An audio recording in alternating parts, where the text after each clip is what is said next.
Startling news on the coronavirus and the President of the United States. We now all know that President Trump intentionally downplayed the threat of the pandemic for months, potentially worsening the severity of this crisis. On March 19th, it's on tape. The president told journalist Bob Woodward, quote, "I wanted to always play it down. I still like playing it down because I don't want to create panic." For months after that, he compared the virus to a flu. While privately noting that it is more deadly than even the more strenuous flus. And since then, the U.S. death toll from the coronavirus has risen from 265 to more than 190,000. Health experts say with stronger restrictions, many of those deaths could have been prevented. It's one of many revelations in Woodward's new book, Rage, which is published by Simon and Schuster, a division of ViacomCBS. Paula Reid is at the White House for us. She's been following this. Paula, good morning to you. How is the president responding?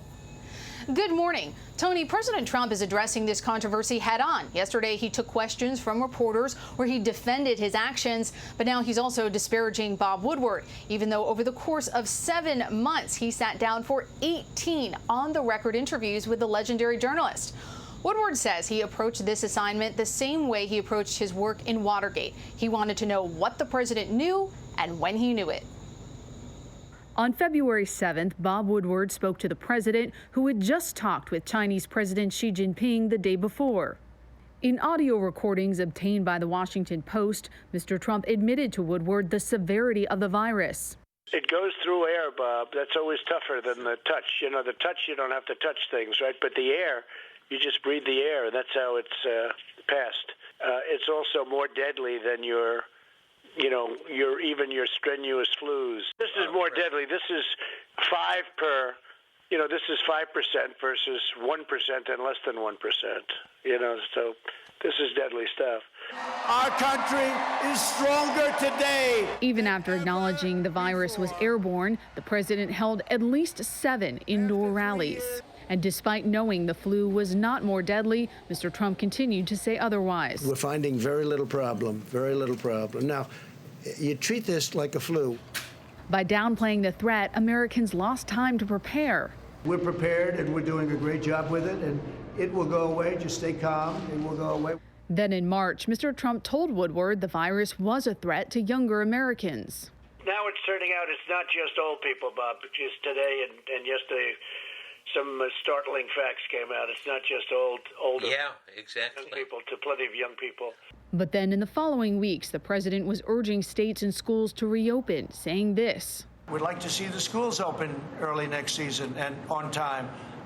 It's incredible it's very unique how the children aren't affected. And in a shocking admission, on the same day that death toll in the United States reached 265, the president volunteered to Woodward that he was intentionally misleading the country. Well, I think, Bob, really, to be honest with you, sure, I want you to. I wanted to always play it down. I still like playing it down. Yes, sir. Because I don't want to create a panic. One study from May estimates that shutdown delays in the early days of the pandemic could have cost up to 54,000 lives. We would have had a stay-at-home mandate put in place, all of which we did, and we did it about as early as any American state, but we would have done it earlier and undoubtedly would have saved lives. But on Wednesday, the president doubled down on his decision to lie about the severity of the virus.